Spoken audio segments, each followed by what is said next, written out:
Hi, welcome to the second episode of Purposefully Redeemed. Who is God to you is our topic today. But as I was preparing, thinking about this topic, something popped up as I was listening to this song, Unguwe. It means you are in English. But what a disservice it would be to limit God to who He is to me, right? The all-knowing God, the creator of the heavens and the earth, the one who separates light and darkness, knows all the boundaries of the world, the all-powerful, all-knowing, omnipresent, omnipotent. He is more than just who He is to me. So in Mark chapter 8, verse 27 to 30 is like where Peter confesses Jesus is Lord. So they have been, people have seen miracles that Jesus has done. A lot of things have happened, Some say He's that and that. So literally, Jesus asks His disciples and He says, who do people say I am? So some say, they name a lot of different things. You're John, I'm paraphrasing. And, but Jesus says, but who do you say I am? So they mention a lot of different things, but one thing that Peter says, he answers correctly. He says, you are Christ. So now my question is, who do you say is God?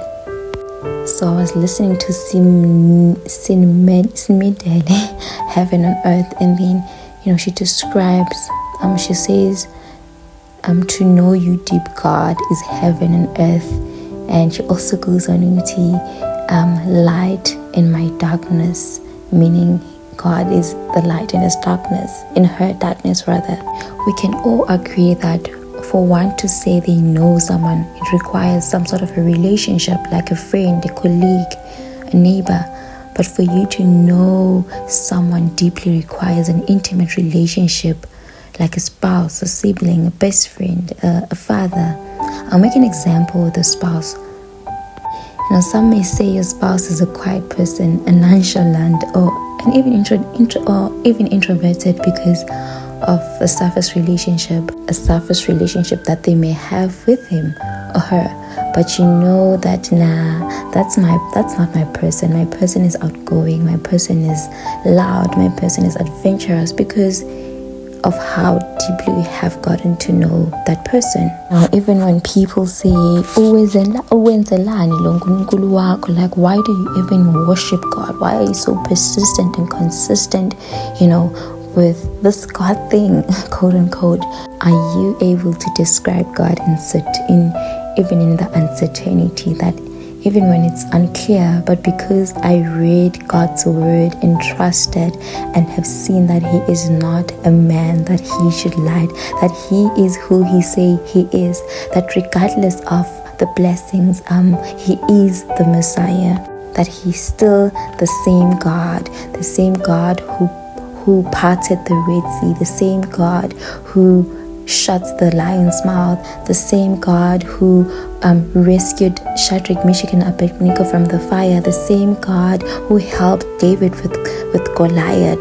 This we can only be able to say when we persistently remain in the Lord, cultivating our relationship with Him. And not only in what we've read in the Bible, but because the Bible has said, to taste and see, because you have tasted, because you have taken God's word and applied it in your life, because you've chosen to take God for His word and say, you know what, I'm going to try and live according to God's word.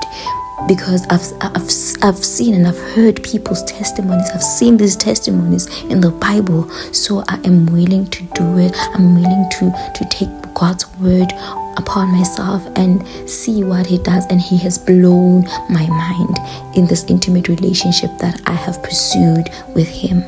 This is how we will know who God is. in the small Bible studies, where you show up intentionally in community, in fellowship, in prayer. Those things may seem very mundane, but God is literally in those spaces, because He even says in His word that where two or more are gathered in your word, in your name, you shall be with them, So we have to be people who cultivate our relationship with God. We have to be people who will be intentional about building an intimate relationship with God, regardless of our feelings, regardless of our emotions, regardless of our past. We have to be people who will take initiative